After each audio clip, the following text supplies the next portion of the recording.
So at last count, it looks like I have 700 new best friends on here. So I've been reading all of your comments and I've noticed how many of you have been paying attention to what I've been saying. And you've had things to say about me being Iranian. And I thank you all for your support. You've been great so far. I really appreciate it. So I wanted to just get into my background and how I went from being a good little Muslim Middle Eastern girl to being a 43-year-old woman with an OnlyFans and sharing these crazy stories on YouTube of mine. So I'll go to the very beginning. My parents were born in Iran. They're 100% Iranian.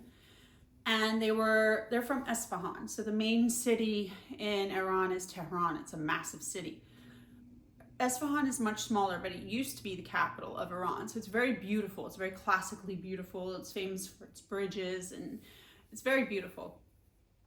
They grew up there at a time when the population was only about 400,000 people strong. So when my mother was 18 and my dad was 28, they were put together in marriage. They were arranged to marry. And everything looked promising because my mom was 18, she wasn't academically inclined, and my dad was 28 and he had been approved to get his master's and PhD from the University of London. So this was around 78, 79, so it was a good time to get the hell out of Iran. So they landed in London, and I was born in 1981. So unfortunately, their marriage didn't work out. It just, maybe it was the culture shock or the distance from family and having no familial support, whatever it is. They don't like to talk about that era too much. So one way or another, it didn't work out. My dad's first postdoctoral position was at Wits University in Johannesburg, South Africa.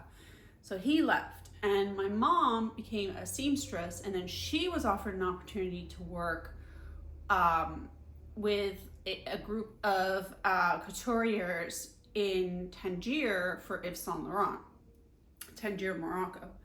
So she decided to take that opportunity, and she and I went and lived in Morocco for 3 years. I attended the American School of Tangier at the time. Morocco is a Muslim country, but Tangier is very cosmopolitan. There's people from all over the world there.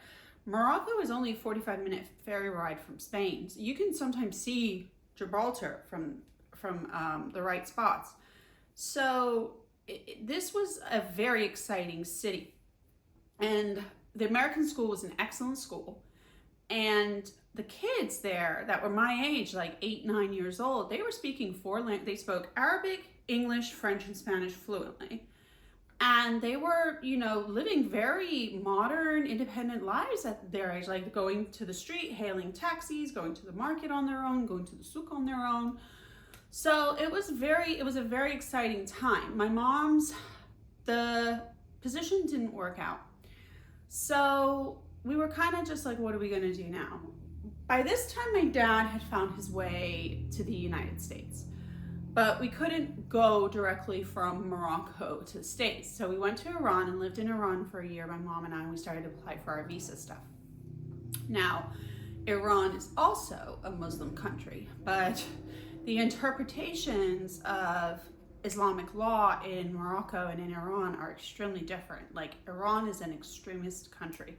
So the kids that I was seeing my age doing whatever the heck they wanted, it was very not the case in Iran. Boys and girls separate, girls covered up. You don't talk about dating, you don't talk about sex, you don't talk about any of that stuff in Iran. So culture shock, major culture shock for me. And I really missed my friends from Morocco. So I started to write about them, and I started to write little stories, and I put together a little compilation, a book of our adventures together. Then finally my stuff worked out, my paperwork worked out, and I flew to the United States. My mom's stuff didn't work out, so she stayed behind. She actually went to South Africa, but I came to the United States and I landed in Bethlehem, Pennsylvania, where my dad was working at Lehigh University. Patriot League school, excellent graduate programs in engineering. And I remember this was the first time I saw Chinese people, and like lots of Chinese people, you know, lots of Chinese people. But again, like another culture shock. I went from Islamic extremism in Iran to Bethlehem, Pennsylvania. Like I thought America was New York City, you know, and this was not New York City. It was quite homogenous, other than the Asians that I always saw when I would go to visit my dad on campus. It's very white. It was very white. So, and these are American whites. So, interesting experience. I remember as I got a little bit older, I was about like 12 or 13 when I got invited by this girl to her parents' beach house. And they were asking me questions, you know, about my background and what it was like to live in Iran. And the mom said to me, she said, you know, I almost called the FBI when I saw your dad come to pick you up for the first time from school, because I thought he was a terrorist and that he was going to blow up the school. And I was just kind of like, you know, I was not in a position to argue with people or be rude to my hosts. Like that would have been a sin, you know, based on the way I was raised. And Iranians like take hospitality very seriously. So I was not in a position to lose friends or be rude. So I just laughed it off and I was like, well, no, my dad wouldn't hurt a fly, but America, you know? So it was a very hurtful moment. But I just rolled with it. You know, like I said, I wasn't in a position to not have friends. So finally my mom came over and we bought a house, and I went to high school and college in Pennsylvania. And then at some point I was just kind of like, I don't want to live here anymore. So it was the first time after I graduated college that I had the choice to get up and move and go somewhere and do something. And at that time, my dad had left again and come down to Florida. He was teaching at FAU. So I thought about it and I was like, I could go to Dubai because Dubai is close to Iran. I was like, I could be close to family, but kind of like check out my fortune in Dubai. I could go to Australia. I thought it would be interesting to go there because the economy is very strong. I could go to South Africa because when my dad was there, he had applied for visas for my mom's brother, and then the other brother came, and there was like a sizable Persian community there. I was like, or I could go to Miami where my dad is and try to rebuild my relationship with him and just see how it goes. So I came to Miami. I was about 24 years old and I haven't budged since. I haven't moved since. So when I got down here, I applied for a marketing internship for a nightlife group. They were opening 2 nightclubs and they needed a marketing intern. So I went and applied. And from intern, I became a cashier to night auditor to a manager over the course of 3 years.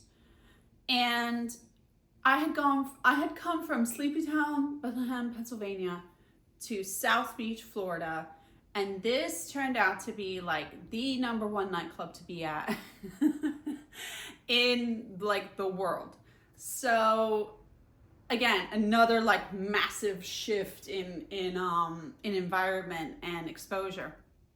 So I met all sorts of celebrities. I had like a long conversation with Axl Rose. I couldn't believe it was Axl Rose. And I asked him about the song Estranged. Let me tell you something. That guy was so conversant, so polite, so kind, so just like that. And that was how I kind of learned about the entertainment business and how the person is very different from the persona. Like the image you see on TV or in the media is usually very separated from the actual person doing the creating, like creating the music, writing the story. So just I met like Tom Cruise was there. I saw Janet Jackson's Perfect Skin. Michael Jordan was there. I mean, I got hit on by Lance Armstrong. Matthew McConaughey. I mean, I could sit down and try to write a list. Somebody else who was really nice was Scott Storch. He was such a nice guy. He never acted like he was. A lot of the celebs like kind of acted like they were better than everybody else, but he did not. He never did. And he's very talented, and he was very kind. Paris Hilton had a record release party there, and her little friend that nobody paid any attention to, Kim, was there. You know, just a crazy story. So this was during, this was 2005 to 2007. So if anybody remembers that era, money was falling from the sky, right? Times were good.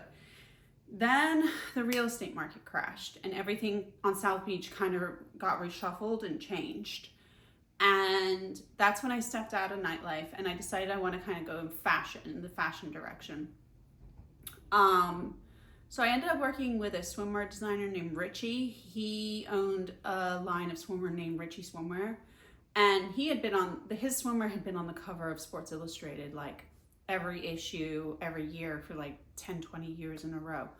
But he had insisted on manufacturing in the United States. So he was kind of falling behind on how quickly trends were moving that were being manufactured overseas. So I had made a friend, an investor in the nightlife scene, and we both sat down and talked to him and said, hey, you know, I kind of want to partner with you. We can put in like capital injection into the business and kind of like to utilize social media to bring it to back to its glory days.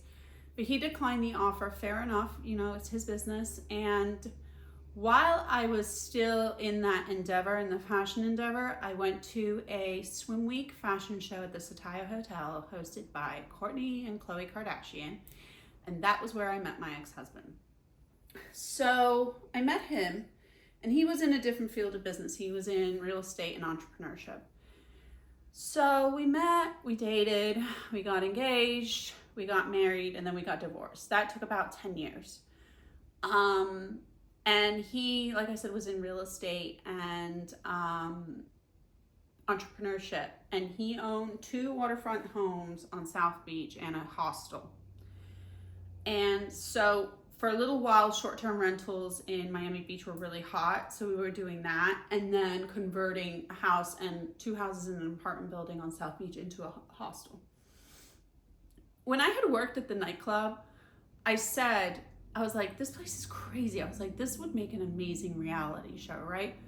But obviously with like the amount of intoxicants and just craziness, it would have to be on HBO and all that stuff. And I didn't really know how to put an idea like that together and pitch it. I did meet Ryan Seacrest, and he would have been interesting to talk to about that. But it just didn't, like, at the time it was just an idea. But then at the hostel, it was kind of the same vibe. Like, there were some crazy characters working there, and the stories were just hysterical. And I was like, well, this shit is mine. I'm going to create a reality show about this.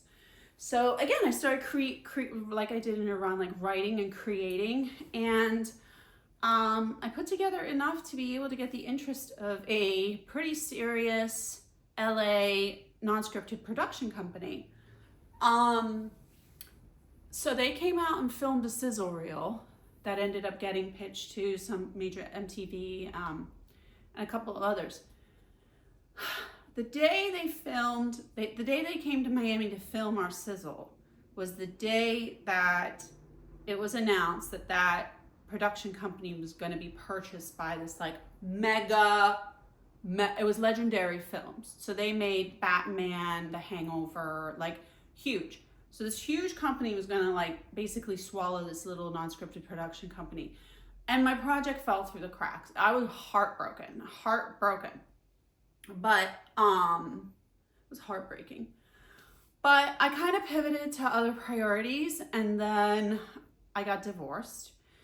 And then I found myself with like a blank slate. I was like, okay, I've done a lot. You know what? I have this opportunity now to figure out like to do things kind of differently in this different world that we live in. And what do I want to do? Like, what makes me happy? Like, what makes me laugh? What makes me happy? What makes me giggle? What am I going to look back on and like laugh about? So during COVID, I had created a YouTube channel based around one of the characters, one of the staff members of the hostel. When they were filming The Sizzle, one of the executive producers said, that guy's going to be the star. That guy was Larry Griffiths, and he and he is I call him a pirate because he was born and raised in Miami. He's a former merchant marine, so he has all these stories of being on a boat for months on end, you know, stopping at different ports, and like, what do you do on a boat all day? You drink. So he had been an employee of my ex-husband's, and then he worked at the hostel, and that's how he got included in that sizzle reel. And then I kind of took him aside, and because he was a painter, he was an avid reader, he's funny as hell, tells a great story, and I was able to at least document part of his story, right? But the problem with alcoholics and drug addicts is they're unreliable. That's why I vehemently oppose drug use, because you can't rely on people like that. So after my divorce was final, I tried to like get that project back on track, and I tried to find Larry and I couldn't find him. Where is he? I'm not gonna go looking through drug dens in Miami for him. So then I realized, like, maybe it's time to turn the camera on me, because at least I can rely on myself. Like, I know I'll be there. I can sit down in front of a camera and like talk. Like, I know how to schedule my time. I know how to find myself. Like, I'm reliable. I can count on me. So it took me a long time to be like comfortable, and I thought through like, well, what if the community finds out, and what if people find out? And you know what? I don't care, because I'm a grown woman and I can do what I want, and we're all consenting adults, and no one's being forced to do anything, and it's my body. And if I want to pose like this or pose like this or pose like this, I can. And that's what's so like amazing about the world right now, right? So like, I was thinking about it. I was like, if I had tried to do something like this as a Muslim, they would have tried to stone me. And you know, when I moved to Pennsylvania, I went to Catholic school. So I'm like, if I had tried to do this as a Catholic, they would have tried to save me, right? When I got married, I converted to Judaism because my ex-husband was Jewish. And as a Jew, I'm doing this. And they're like, well, who's your accountant? They're like, are you able to save money? Can you save money doing this? They're like, did you file an LLC or an S Corp? So obviously, like, I'm very blessed, and things just kind of happen the way they're happening. And I'm very lucky to be able to do this in a way where, like, you know, things are in order. You know what I mean? So that's kind of like the long and short of it. I appreciate you guys being interested and respectful of my background and of what I'm doing. It matters. It feels good. It feels really good. And this is just like one little dimension of my life, but I know like 20 years from now, 30 years from now, I'll have this like time capsule of my life documented. Like if I could have video of my conversation with Axl Rose, if I could have video of me getting hit on by Lance Armstrong, if I could have video of, you know, I was probably introduced to Kim, and I just don't remember because it was all about Paris at that moment. She had a record release party at the club. No one was paying attention to Kim. It was all about Paris. Like if I had video of that, like I met Jonathan, Food God, like it was just a crazy time. If I had video of that, like if I had video of the time at the American School, Yves Saint Laurent used to design the costumes for our annual Christmas show. So like if I had video of that, I'd be thrilled, like just amazing. You know, so now I'm just kind of like, okay, I'm gonna record this. Maybe something amazing will come out of it and I'll have it recorded. If not, so what? You know, like it's all good. Peace. At this point, like peace, no crazy shifts in dimension, like no extreme cultural, religious like shifts, please. I remember at the American school in Tangier, I lived in Morocco, it was in Morocco, and this was right around the time of the invasion of Kuwait. So I remember the school had to get shut down because people were picketing in front of the school and throwing rocks at the school and stuff. So the school was closed for 2 days until they could amp up security. You know, like that was my introduction to international politics and like America being the bad guy, kind of. And then when I in Iran, it was just a different type of extremism. Like the news is just pure propaganda. But all Iranians are trying to get the hell out of there, and their dream location is America. So it was a lot to reconcile in my little brain. I just wanted a Barbie. And then coming here, you know, that encounter with that mom, like, so I thought about her during the Black Lives Matters movement. I don't know why, but she came to my brain during the Black Lives Matters movement. And I remember her name perfectly. I remember her daughter's name perfectly. I looked her up. You know, she was like this Republican, prim and proper, blonde hair, blue eyed housewife, right? Her husband was an executive for something, you know. So I found her online, and she had gotten divorced. She had remarried some hemp farmer. And like 2 days before I had looked at her Facebook profile, she had posted that post that compares like American Jesus with the depiction of what Jesus probably did look like. American Jesus was like blonde hair, blue eye with a perfectly straight nose. And then like real Jesus, who was like brown skin, brown features. And let me tell you something. And then underneath it, she wrote, this is my, like, referring to the depiction of the real Jesus, like, this is my Jesus. And I'm not ascribing to any propaganda, and it's time to start living by real Christian values or something like that. And that Jesus, the Jesus that she had newly found, looks exactly like my dad. My dad's like brown Middle Eastern guy with like, you know, and I wanted to message her. I wanted to be like, do you remember? Like, but I saw that she had done enough of a transformation. Like she had changed, she had evolved, like she had gone through something. She had gone through some sort of like personal revolution to like put one life behind and completely switch gears to another life, and to publicly say, you know, like, I don't buy this propaganda anymore. I'm searching for the truth. So I decided not to reach out to her. I thought it would be I didn't want to make her feel uncomfortable, because clearly she's on the right path. So I just kind of applauded her and you know, wished her well psychically. So people can change, people can evolve, people can change. I've been a Muslim, a Christian, and a Jew, and you know, it's just a wild life. Anyway, please like, comment, subscribe. Please like me, and I'll talk to you soon.